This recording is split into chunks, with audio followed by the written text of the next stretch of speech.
अवधूत चिंतन श्री गुरुदेव दत्त श्री स्वामी समर्थ. स्वामी भक्तांनो, तुम्ही कधी स्वामींना नवस केला आहे का? स्वामी, माझं हे काम झालं तर मी अक्कलकोटला येईन, हे संकट दूर झालं तर मी तुमचं दर्शन घेईन, असं आपण कित्येक वेळा बोलून जातो. पण तो नवस आपण खरंच फेडतो का, की वर्षानुवर्षे तो तसाच राहतो? आणि सर्वात महत्वाचा प्रश्न, चुकीच्या पद्धतीने नवस केल्यामुळे आपल्या आयुष्यात अडचणी वाढतात का?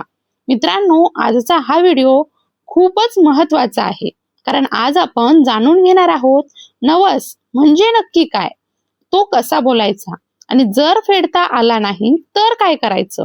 त्यामुळे हा व्हिडिओ शेवटपर्यंत नक्की पहा, कारण कदाचित तुमच्या आयुष्यातील अडचणींचं कारण हा अपूर्ण नवस देखील असू शकतो. मित्रांनो, सर्वप्रथम आपण एक गोष्ट समजून घेतली पाहिजे. नवस म्हणजे नेमकं काय? नवस म्हणजे आपण आपल्या ईश्वरासमोर केलेली एक मनोकामना, एक वचन, एक शब्द. जेव्हा आपण कोणत्याही देवतेसमोर उभे राहतो तेव्हा आपल्या मनात अनेक इच्छा असतात. कोणाला आरोग्य हवं असतं, कोणाला पैशाची गरज असते, कोणाला घरामध्ये शांती हवी असते. आणि त्या क्षणी आपण त्या देवतेला सांगतो, हे देवा, माझं हे काम झालं तर मी तुमच्यासाठी हे करेन.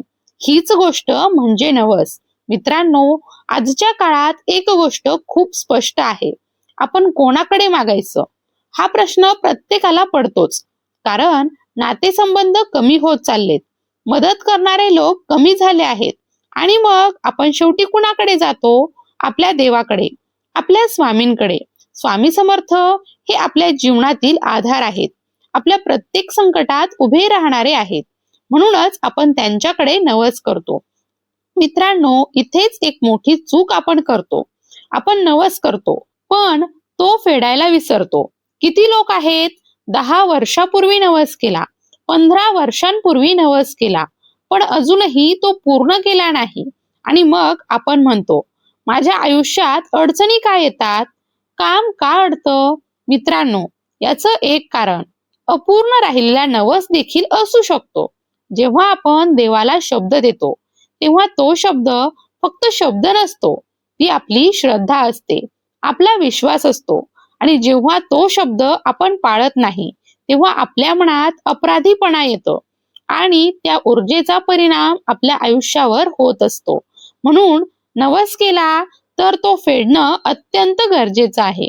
आता प्रश्न येतो, जर आपल्याला नवस फेडता आला नाही तर? उदाहरणार्थ, आपण बोललो की अक्कलकोटला येईन, पण काही कारणामुळे जाऊ शकत नाही, तर काय करायचं? तर मित्रांनो, यावर खूप सोपा आणि योग्य उपाय आहे. नवस फेडण्याची योग्य पद्धत पहा. जर तुम्हाला अक्कलकोटला जाता येत नसेल तर काळजी करू नका. तुमच्या जवळच्या स्वामींच्या मठात जा. तिथे जाऊन स्वामींना अधिष्ठान ठेवा. काय घ्यायचं? एक नारळ, फुलांचा हार, खडीसाखर आणि 11 रुपयांची दक्षिणा. हे सगळं घेऊन स्वामींच्या समोर उभे राहा. मित्रांनो, इथे सर्वात महत्वाची गोष्ट आहे, मनापासून बोलणं. स्वामींना सांगा, महाराज, मी तुमच्याकडे नवस केला होता की माझं काम झालं तर मी अक्कलकोटला येईन, पण काही अडचणींमुळे मला तिथे येता येत नाही. म्हणून आज इथेच तुमचं दर्शन घेऊन मी माझा नवस पूर्ण करतो. हे बोलताना मनात पूर्ण श्रद्धा ठेवा. यानंतर काय घडतं? मित्रांनो, जेव्हा तुम्ही अशा प्रकारे नवस फेडता ते स्वामींपर्यंत पोहोचतं आणि एक विशेष गोष्ट घडते. तुम्हाला अक्कलकोटला जाण्याची इच्छा निर्माण होते आणि हळूहळू मार्ग देखील तयार होतो. जणू काही स्वामी स्वतः तुम्हाला बोलवत आहे. ही गोष्ट फक्त स्वामींसाठी नाही, तुम्ही कोणत्याही देवतेचा नवस केला असेल, जसं गणपती बाप्पा, जर तुम्ही बोललात की सिद्धिविनायकाला येईन पण जाता येत नाही तर जवळच्या गणपती मंदिरात जा आणि त्यांना देखील तसंच सांगा. मित्रांनो, एक गोष्ट लक्षात ठेवा, नवस खूप वर्ष प्रलंबित ठेवू नका. जितक्या लवकर शक्य आहे तितक्या लवकर तो पूर्ण करा, कारण विलंब केल्यामुळे अडचणी वाढू शकतात. मित्रांनो, खूप वेळा असं होतं, आपण भावनेत येऊन काही नवस बोलून जातो. हे झालं तर मी हे करेन, ते झालं तर मी तिथे जाईन, पण त्यावेळी आपण विचार करत नाही, हे मला खरंच शक्य आहे का? आणि नंतर तो नवस पूर्ण करणं कठीण होऊन जातं. म्हणून नवस करताना नेहमी विचारपूर्वक करा. काही लोक मोठा नवस करून टाकतात. मी इतकं दान करेन, मी इतक्या वेळा दर्शनाला येईन. पण नंतर परिस्थिती बदलते, वेळ मिळत नाही आणि मग तो नवस अपूर्ण राहतो. म्हणून नेहमी आपल्या क्षमतेनुसारच नवस करा. मित्रांनो, सर्वात कॉमन चूक आहे, काम झालं की आपण नवसच विसरतो. त्या क्षणी आपण म्हणतो, चल नंतर करू, थोडा वेळ जाऊ दे, आणि तो थोडा वेळ वर्षांमध्ये बदलतो. म्हणून काम पूर्ण झाल्यावर सर्वात आधी नवस फेडा. काही लोक भीतीमुळे नवस करतात, जर नाही केलं तर काहीतरी वाईट होईल. मित्रांनो, देव कधीच भीती दाखवत नाही. देव म्हणजे प्रेम, श्रद्धा. म्हणून नवस नेहमी प्रेमाने करा, भीतीने नाही.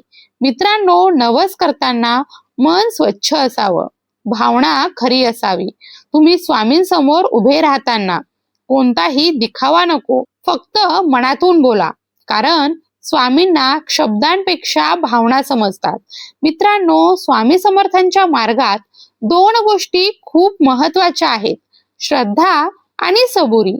जेव्हा तुम्ही नवस करता तेव्हा श्रद्धा ठेवा आणि परिणामासाठी सबुरी ठेवा. सगळं लगेच होईल असं नसतं, पण योग्य वेळी सगळं घडतं. मित्रांनो, नवस हा फक्त एक व्यवहार नाही, मी हे करतो तुम्ही ते करा असं नाही.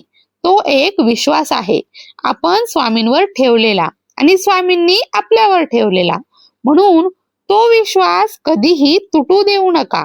जेव्हा तुम्ही नवस पूर्ण करता तेव्हा मन हलकं होतं, समाधान मिळतं आणि हीच गोष्ट तुमच्या आयुष्यात सकारात्मक बदल घडवते.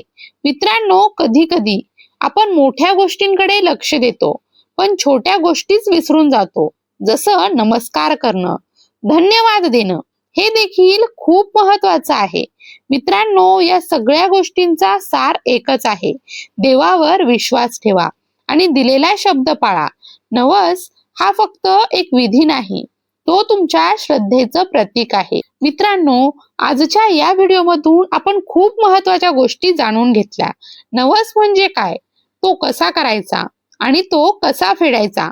आता एकच गोष्ट तुमच्यावर आहे, जर तुम्ही कधी नवस केला असेल तर तो पूर्ण करा, आजच, आत्ताच. कारण कधीही अपूर्ण राहू देऊ नका.